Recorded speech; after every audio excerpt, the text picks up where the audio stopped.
जय हिंद दोस्तों, स्वागत है आपका।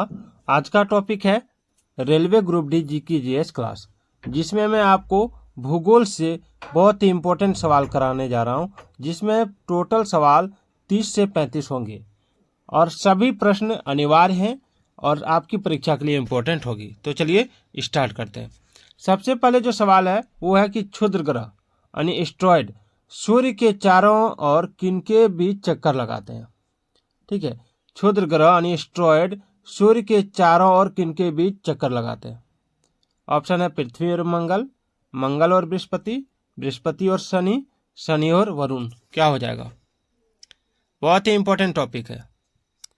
चलिए, इसका आंसर हो जाएगा मंगल और बृहस्पति। ठीक है, क्षुद्र ग्रह मंगल और बृहस्पति के बीच, ठीक है, सूर्य की परिक्रमा करने वाले छोटे से लेकर सैकड़ों किलोमीटर आकार के पिंड है। इसकी उत्पत्ति ग्रहों के विस्फोट के फलस्वरूप टूटे खंडों से हुई है, याद रखिएगा। चलिए आगे बढ़ते हैं।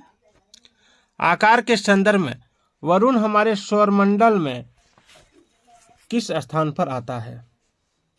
पहला, दूसरा, तीसरा या चौथा?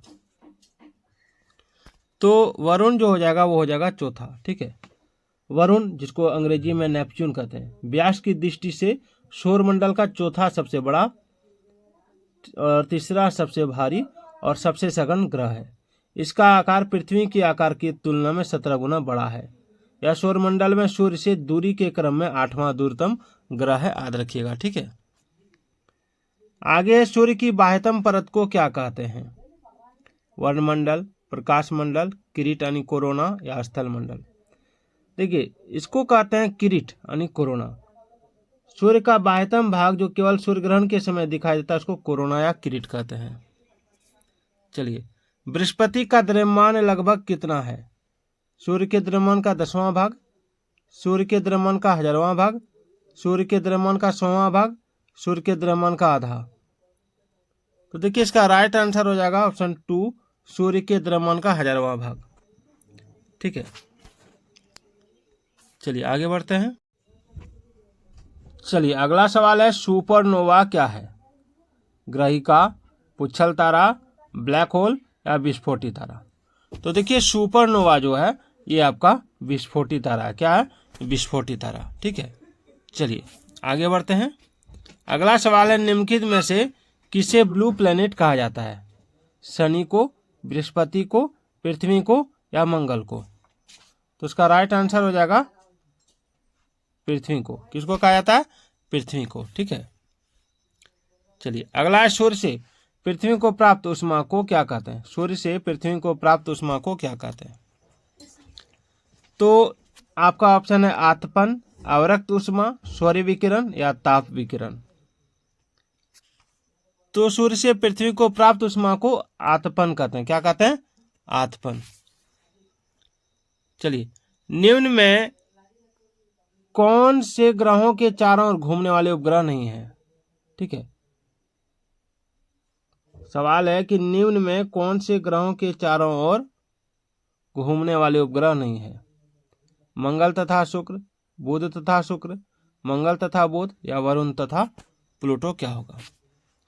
तो इसका राइट आंसर हो जाएगा बुध तथा शुक्र। ठीक है, बुध तथा शुक्र।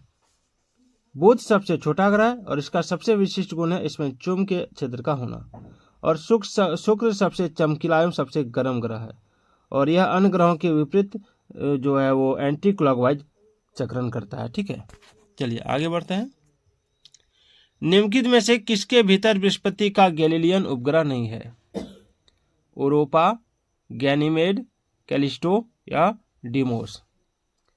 तो देखिए, इसका जो राइट आंसर हो जाएगा वो हो जाएगा आपका ऑप्शन 4, डिमोस। ठीक है, डिमोस। डिमोस व फोबस को मंगल ग्रह के उपग्रह के रूप में जाना जाता है। ठीक है, डिमोस को बृहस्पति के ज्ञात 63 उपग्रहों में समाहित नहीं किया जाता है। सूर्य ग्रहण उस समय होता है जब, सूर्य ग्रहण कब होता है? सूर्य ग्रहण कब होता है? तो सूर्य ग्रहण उस समय होता है जब सूर्य और पृथ्वी के बीच चंद्रमा आ जाता है। ठीक है, चलिए आगे बढ़ते हैं। अगला सवाल है जब चंद्रमा पूरी तरह से सूर्य को ढक लेता है यानी आच्छादित कर देता है तो उसे क्या कहते हैं? एंटुम्ब्रा, प्रछाया यानी उम्ब्रा, उपछाया यानी पिनम्ब्रा, या इनमें से कोई नहीं। तो देखिए, जब सूर्य और पृथ्वी के बीच में चंद्रमा के आ जाने के कारण सूर्य ग्रहण होता है, ठीक है, तो इसमें जो आंसर हो जाएगा वो हो जाएगा उम्ब्रा यानी प्रछाया, ठीक है। छाया का पूरी तरह काला भाग, ठीक है, जब सूर्य पूरी तरह अंधकारमय होता है तो प्रछाया कहलाता है। चलिए, ग्रहण के दौरान पड़ने वाली छाया का सबसे काला भाग क्या कहलाता है? प्रभामंडल, प्रछाया, उपछाया या ब्लैक होल? तो देखिए, इसको कहेंगे प्रछाया यानी उम्ब्रा, ठीक है। छाया का पूरी तरह काला और अंतरम भाग प्रछाया यानी उम्ब्रा कहलाता है। चलिए आगे बढ़ते हैं। अगला, सूर्य आतप का पृथ्वी पर असमान वितरण किसके कारण होता है? पृथ्वी की गोलाकार आकृति के कारण, भूमि एवं जल का वितरण के कारण, हवाओं की दिशा के कारण, या दाब पट्टियों का होना? देखिए, इसका जो राइट आंसर हो जाएगा वो हो जाएगा आपका पृथ्वी के अपने अक्ष पर झुके होने के कारण, ठीक है, यानी पृथ्वी की गोलाकार आकृति के कारण भी कह सकते हैं आप। किस दिन पृथ्वी सूर्य के सबसे निकट होती है? 23 सितंबर, 4 जुलाई, 21 मार्च या 3 जनवरी? क्या हो जाएगा? देखिए, पृथ्वी सूर्य के सबसे निकट कब होती है? तो पृथ्वी सूर्य के सबसे निकट जो होती है वो होती है आपका 3 जनवरी को, ठीक है।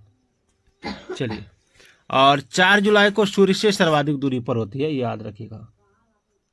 चलिए अब चलते हैं आगे, देखते हैं। अगला, निम्नलिखित में से किस वैज्ञानिक ने यह सिद्ध किया कि सूर्य के चारों ओर प्रत्येक नक्षत्र का मार्ग दीर्घवृत्ताकार है? तो इसका राइट आंसर होगा केपलर, गैलीलियो, न्यूटन या कोपरनिकस? क्या हो जाएगा? तो इसका राइट आंसर हो जाएगा ऑप्शन 1 केपलर, ठीक है। चलिए आगे बढ़ते हैं। अगला सवाल है, 1948 में विकसित बिग बैंग सिद्धांत के लिए निम्न में से कौन सा एक वैकल्पिक सिद्धांत है जो ये बताता है कि ब्रह्मांड परिवर्तित नहीं होता है और भले ही इसमें समय के साथ विस्तार होता है? क्या हो जाएगा? Oscillating universe, steady state universe, mirror universe या इंटरनल इन्फ्लेशन? तो ये हो जाएगा आपका ऑप्शन 2 स्टेडी स्टेट यूनिवर्स, ठीक है। विषुवत जो होता है, ठीक है, विषुवत होता है जब सूर्य ऊर्ध्वाधर के ऊपर होता है। विषुव तब होता है जब सूर्य ऊर्ध्वाधर के ऊपर होता है।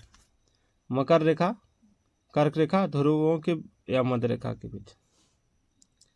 तो ये हो जाएगा आपका ऑप्शन 4 भूमध्य रेखा।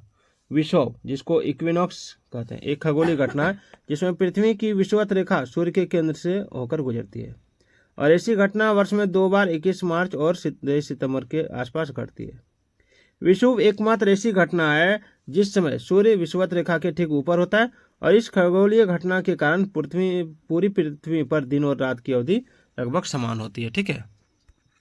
चलिए आगे देखिए, इक्विनॉक्स क्या होता है, ठीक है। इक्विनॉक्स होता है जब दिन और रात बराबर होता है, अभी मैंने बताया आपको।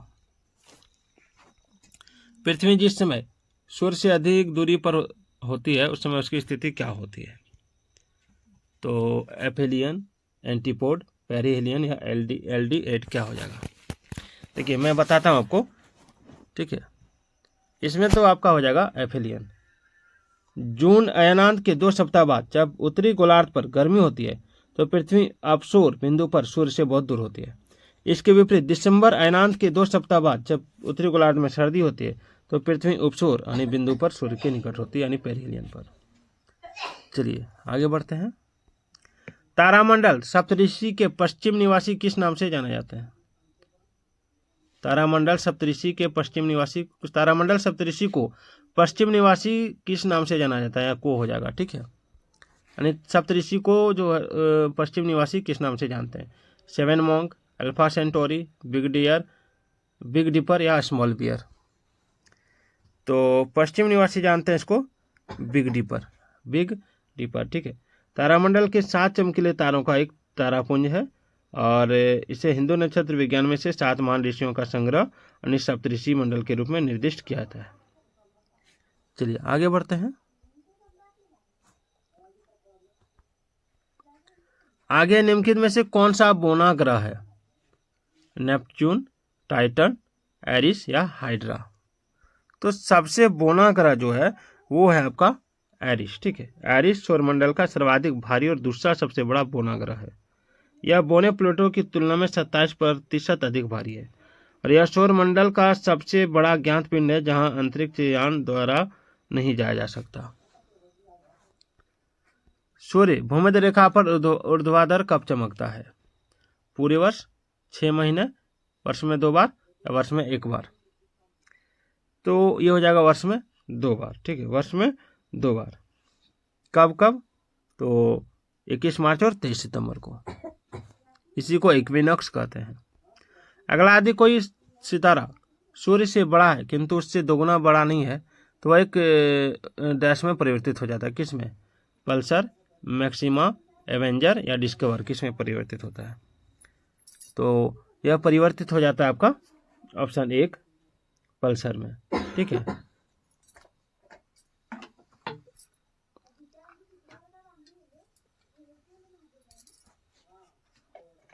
पल्सर का दूसरा नाम न्यूट्रॉन तारे भी कहते हो जाएगा। ठीक है, तारों तथा आकाशगंगाओं के द्रव्यमान के संबंध में व्यक्त किया जाता है। क्या व्यक्त किया जाता है कि पृथ्वी का द्रव्यमान, सूर्य का द्रव्यमान, चंद्रमा का द्रव्यमान या न्यूट्रॉन का द्रव्यमान क्या होगा? तो देखिए इसका जो राइट आंसर हो जाएगा वो हो जाएगा आपका ऑप्शन 2 सूर्य का द्रव्यमान। ठीक है, सवाल को मैं डिटेल में समझाता हूँ कि तारों तथा आकाशगंगाओं के द्रव्यमानों के संबंध में जो व्यक्त किया जाता है वो सूर्य का द्रव्यमान होता है। यानी सौर द्रव्यमान का प्रयोग अन्य तारों, तारा समूहों, नेबियोली और आकाशगंगाओं के द्रव्यमान को सूचित करने के लिए किया जाता है। अगला है उर्सा मेजर अथवा बिग बियर एक प्रकार का डैश है। तारा, नक्षत्र मंडल, ग्रह या उपग्रह क्या हो जाएगा? तो ये हो जाएगा आपका ऑप्शन 2 नक्षत्र मंडल। तो आज का ये 25 सवाल आपको कैसा लगा कमेंट जरूर कीजिएगा।